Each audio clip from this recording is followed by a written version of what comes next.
Hello everyone, हर्ष tutorial classes में आपका बहुत बहुत स्वागत है। आज देखेंगे हम करंट अफेयर्स 9 अगस्त 2020 का।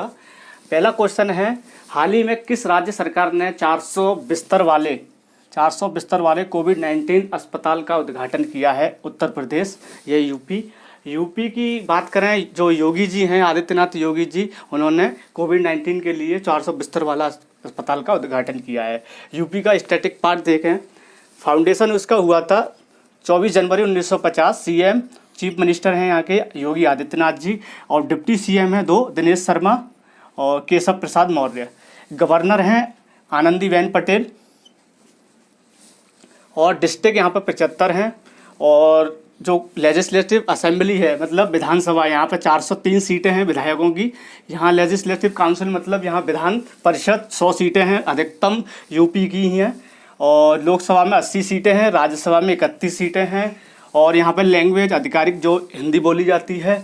और लिटरेसी जो साक्षरता दर है यहाँ पर 67.68% है। सेक्स रेशियो है 912 फीमेल और 1000 मेल।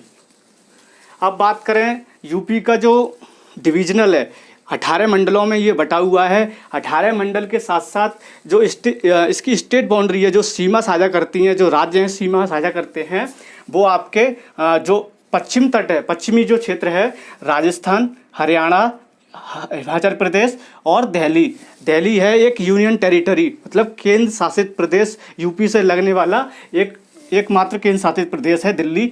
और जो उत्तरी क्षेत्र है वहाँ नेपाल लगता है, ये इंटरनेशनल बाउंड्री साझा करता है। नॉर्थ वेस्ट में आप देखेंगे उत्तराखंड, और ईस्ट में आप देखेंगे बिहार, साउथ में एमपी, जो दक्षिण वाला क्षेत्र होगा मध्य प्रदेश बोलते हैं जिसको, साउथ ईस्ट में झारखंड और छत्तीसगढ़। ये इसका स्टैटिक पार्ट है। साथ में आप देखेंगे जो इसका जोग्राफिकल है, भूगोल, जैसे राजकीय पशु में आप देखेंगे हिरण है, राज्य पक्षी जो बोला जाता है सारस क्रेन, राजकीय वृक्ष अशोक, राज्य का जो फूल पलाश है, और नृत्य यहाँ कथक, और खेल यहाँ पे जो राष्ट्रीय खेल है यहाँ पर हॉकी है। इसका जो राजकीय खेल है वो हॉकी है। आप देखेंगे नंबर 2 क्वेश्चन, हाल ही में आईसीसी ने मेंस T20 वर्ल्ड कप 2020 का जो आयोजन हो रहा था वो अब कब होगा, उसकी जो घोषणा की गई 2022 में होगा। अब जो महिलाओं का होना था, फीमेल का T20 वर्ल्ड कप 2021 में होना था। अब कोविड-19 के चक्कर में वो 2022 में कर दिया है। कहाँ पे होगा? न्यूजीलैंड में महिलाओं का, और पुरुष का कहाँ होगा? ऑस्ट्रेलिया में। आप इसको याद रखना, मेंस का ऑस्ट्रेलिया में, फीमेल का 2022 में न्यूजीलैंड में, और मेंस का भी 2022 में ही होगा। आईसीआईसी को देखें अगर, ये संस्था जो है इंटरनेशनल क्रिकेट काउंसिल है ये, और इसका हेडक्वार्टर है दुबई, यूनाइटेड अरब अमीरात। इसके जो सीईओ हैं, chief executive officer Manu Svane, और इसके चेयरमैन हैं इमरान ख्वाजा। और इसका मोटो जो सिद्धांत है, क्रिकेट फॉर गुड, इसका ये सिद्धांत है, इसका मोटो है क्रिकेट, जो इंटरनेशनल क्रिकेट काउंसिल है। नंबर 3 आप देखेंगे कि हाल ही में भारत छोड़ो आंदोलन का कौन सा वर्षगांठ बनाया गया? 78 जो वर्षगांठ बनाया गया है इस बार 2020 में। और इसका आहन सबसे पहले जो भारत छोड़ो आंदोलन जो हुआ था 8 अगस्त 1942 को, आप देख सकते हैं 8 अगस्त 1942 को गांधी जी के द्वारा अंग्रेज़ों को देश से बाहर भगाने के लिए किया गया था। और जो अखिल भारतीय कांग्रेस जो संगठन था, उसका जो सत्र चल रहा था, उसके दौरान भारत छोड़ो आंदोलन का शुरुआत की गई थी। नंबर 4 देखेंगे आप, हाल ही में किसने हैंडलूम मार्क स्कीम, जो हथकरघा जो स्कीम होती है, योजना होती है, उसके लिए एक मोबाइल ऐप और एक बैंक वेबसाइट लॉन्च की है? स्मृति ईरानी जी हैं, जो केंद्रीय कपड़ा मंत्री, मतलब सेंट्रल टेक्सटाइल जो मिनिस्टर हैं इस समय, स्मृति ईरानी कैबिनेट की, तो उन्होंने इसको चालू किया है। इसमें क्या है, इस ऐप में लगभग 10 भारतीय और अंग्रेजी भाषाएं शामिल है इसमें। और साथ में इसके जो पंजीकरण का दौरान होगा, रजिस्ट्रेशन का दौरान, उसमें आसानी से और सक्षम हो सकते हैं, जैसे कि जो इंडस्ट्रीज़ में जो काम करते हैं बंदे, और आसानी से उसमें पंजीकरण करा के अपने सामान को बेच सकते हैं। अब बात करेंगे, जैसे इसका जो वेबसाइट का नाम है माई हैंडलूम नाम से इसकी वेबसाइट चालू की गई है, और जो व्यक्तिगत बुनकरों की और संगठनों की जो व्यवस्था होगी लाभ के लिए काम कर पाएंगे वो अपना पोर्टल पे चला सकते हैं। हाल ही में किस राज्य सरकार ने ऑनलाइन शिक्षा प्रदान करने के लिए गूगल के साथ समझौता किया है? वो कौन सा राज्य है? महाराष्ट्र।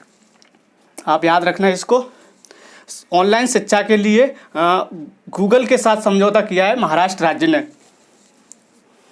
हाल ही में नीना राय द्वारा लिखित अमेजिंग अयोध्या पुस्तक किस महीने में रिलीज होगी? वो आपका है नवंबर। जो प्राचीन संस्कृति और हिंदू धर्म के लिए इस पुस्तक को लॉन्च किया जा रहा है, और उसमें इसके बारे में बताया जाएगा, अयोध्या जो शहर है आपका उसके बारे में, जो राम मंदिर बन रहा है।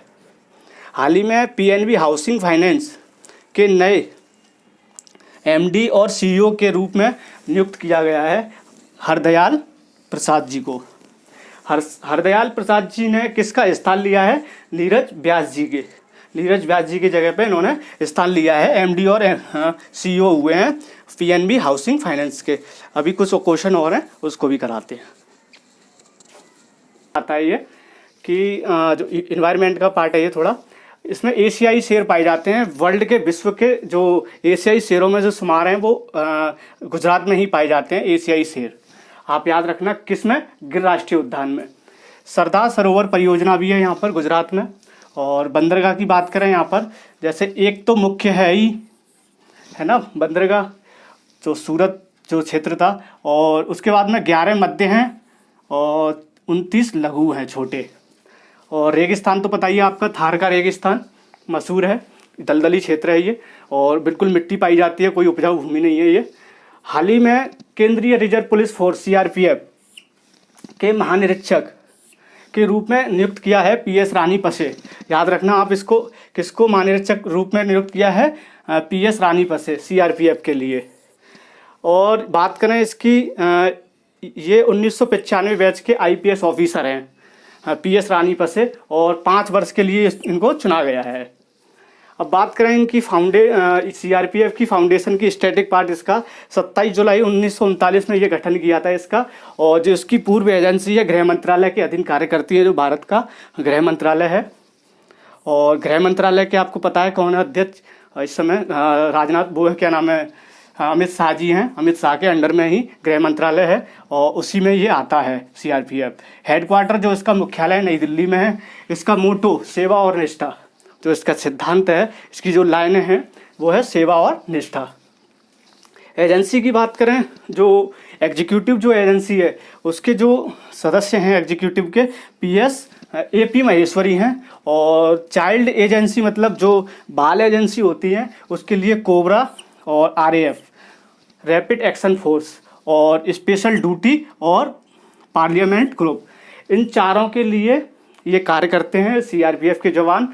और बात करें सीआरपीएफ जवानों के जो कार्यक्रम होते हैं, ऑपरेशन ऑल आउट, ये जम्मू कश्मीर में चलाया जाता है। सीआरपीएफ के जो जवान होते हैं जो लगाए जाते हैं जम्मू कश्मीर में, वो ऑपरेशन ऑल आउट के थ्रू कार्य करते हैं।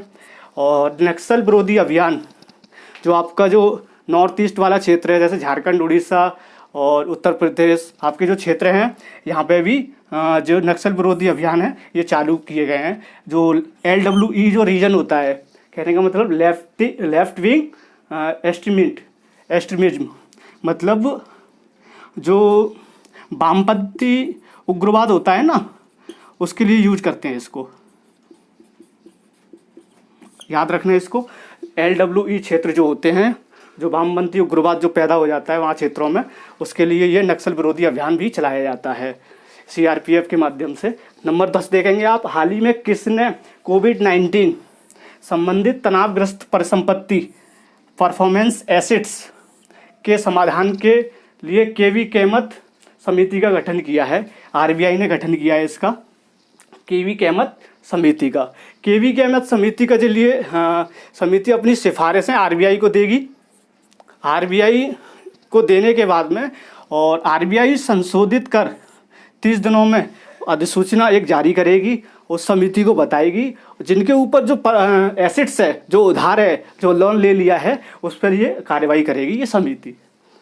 अब बात करें आरबीआई के गठन की, कौन इसका वो है क्या नाम है इसका, सदस्य है और गवर्नर है, इसकी बात करते हैं। अब इसमें सदस्य देखो आप, दिवाकर गुप्ता, इस समिति में सदस्य देखो पहले, सबसे पहले दिवाकर गुप्ता हैं, टीएन मनोरम हैं और अश्वनी पारेख है, ये तीनों सदस्य हैं। और भारतीय बैंक जो संघ के सीईओ पैनल है, उसके सचिव के रूप में ये कार्य करते हैं। अब बात करें रिजर्व बैंक ऑफ इंडिया की, इसका फुल फॉर्म है, जो इसका फाउंडेशन हुआ था 1 अप्रैल 1935 में हुआ था कलकत्ता में। हेडक्वार्टर मुंबई में है, आपको हमने पहले ही बताया था, जितने भी आर्थिक गतिविधियां होती हैं मुख्यालय ज़्यादातर मुंबई में ही है।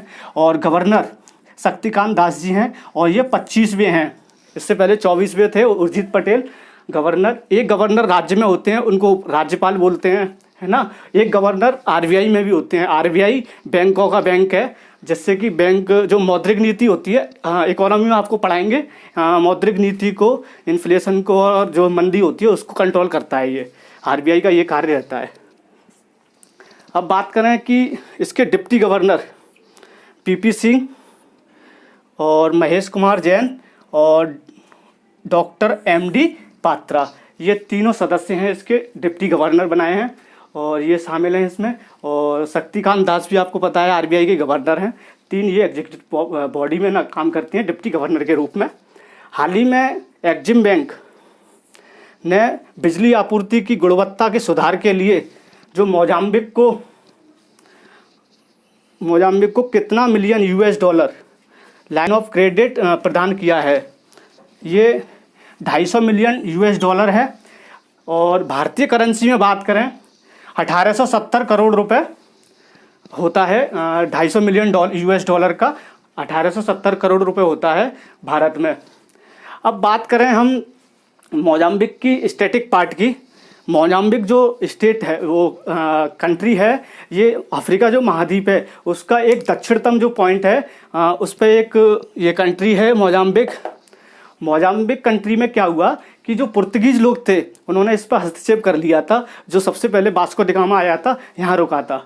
कैप ऑफ गुड होप के बाद सबसे पहले इस पर यही रुका था जो मोजाम्बिक। तो पुर्तगीज ने यहाँ पर हस्तक्षेप करने के बाद में क्या हुआ था, अफ्रीका महाद्वीप का एक देश है और सब इसको 1505 में पुर्तगाल ने अपना इसका राज घोषित कर लिया था इस पर, मोजाम्बिक पर।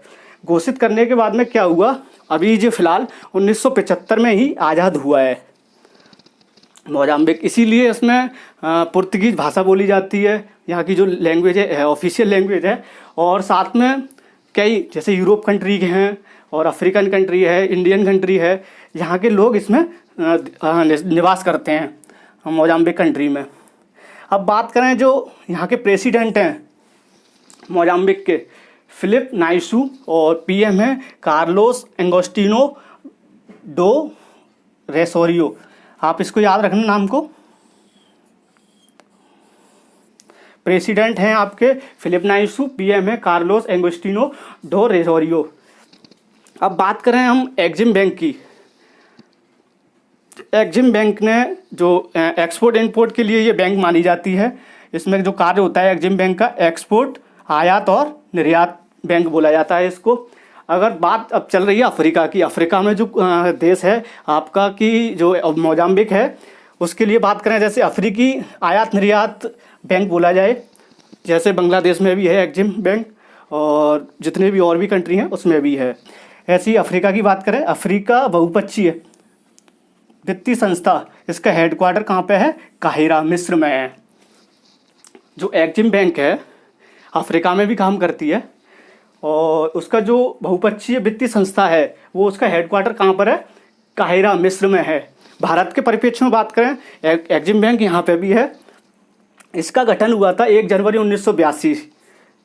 कुल मिला के ये है, इसका जो एक्ट हुआ था 81 में पास हुआ था। उसके बाद 82 में ये एक्जिम बैंक स्थापित कर दी गई थी। हेडक्वार्टर आपको पता है मुंबई में ही है। और इसके जो सीईओ हैं, चीफ एग्जीक्यूटिव ऑफिसर, डेविड रैनक्यूना, इसी नाम को याद रखना आप, डेविड रैनक्यूना, ठीक है ना, द्वारा भी ले दिया मैंने, आप ठीक से इसको देख भी लो। और बाकी का आप देख रहे हैं export import bank of India act के तहत 1981 में इसको लागू किया गया, फिर उसके बाद 82 में ये बना दिया गया। आप इसका स्क्रीनशॉट भी ले लेना। मैं आपसे आशा करता हूं कि इसको आप ज़्यादा से ज़्यादा लोगों पे शेयर करोगे। इतना अच्छा डेटा, साथ में फैक्ट, और आपको वन लाइनर के साथ साथ में स्टैटिक पार्ट भी दिया जा रहा है। बहुत बहुत धन्यवाद। इसको प्लीज़ शेयर ज़रूर करें।